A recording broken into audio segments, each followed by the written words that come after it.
Fasten your seatbelts and hang on tight as we take you on an aerobatic adventure in the skies over the beautiful south coast of New South Wales.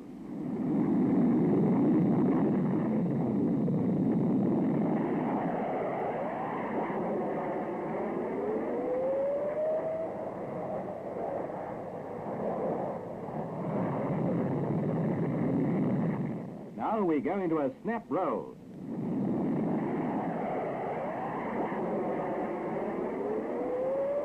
Our pilot is a member of the Royal Australian Navy's 724 Squadron, whose motto, Learn and Live, is an indication of the importance attached to this phase of shore training.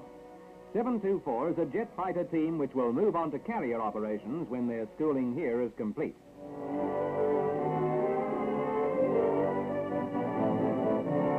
While ground crews carry out arming, refueling and checking of the squadron's jet aircraft, there's time for a final briefing for today's mission. Wherever possible, combat practices are followed, making instructions from their commanding officer of utmost importance.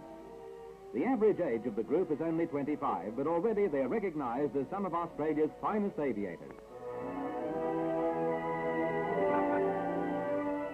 Now all is ready for the cartridge-fired startup.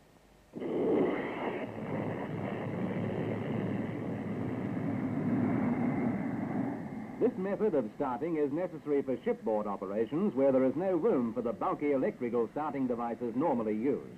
Again, the folded wings are a great space saver in the carrier's hangars.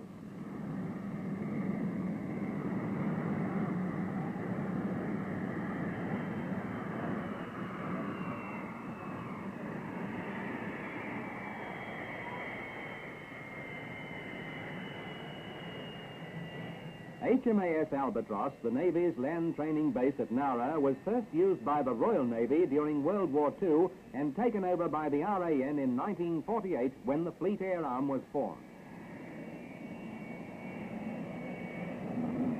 A helicopter gives a bird's eye view as the jets form up for takeoff. Here there's a departure from carrier procedure, for at sea they would be catapulted into the air in a matter of feet.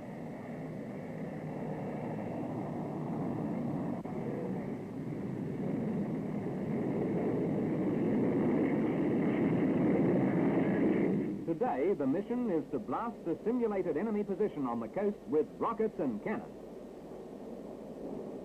In they go. It's stick forward, full throttle, fire.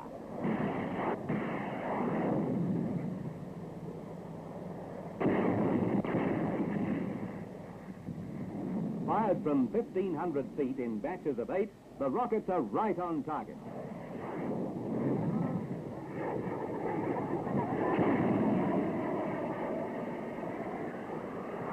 In case of emergency, a speedy air-sea rescue boat stands by. Now that the rockets have done their job, they go in with cannons. From the 4 guns in the wings, over 3,000 high-explosive shells per minute pepper the make-believe enemy.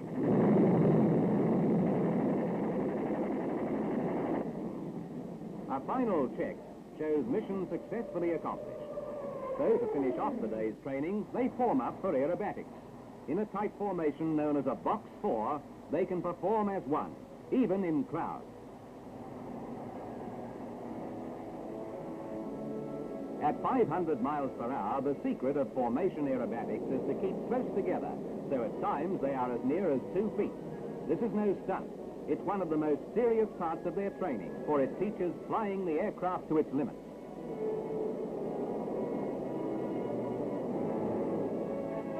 All is ready for the most difficult loop-the-loop. So, up and over we go.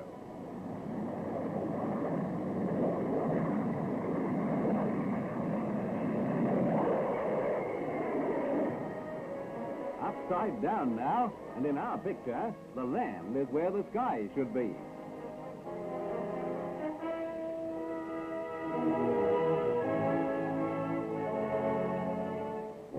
The planes are British Sea Venom, a standard 2-seater day and night fighter equipped with air intercept radar but with no special modifications for aerobatics.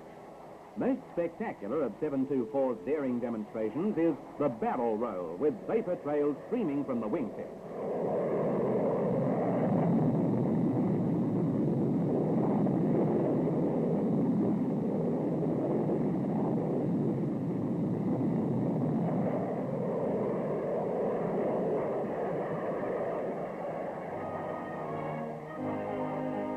Finally, over the airstrip, as a signal to ground crews that the exercise is over, they perform the Prince of Wales plume. The mirror landing system is another important phase of training for carrier operations. A line of orange lights is reflected into the mirror, and by keeping the line centered, the approaching pilot touches down at an exact spot on the flight deck. Starting the approach in, it's wheels down and flaps down.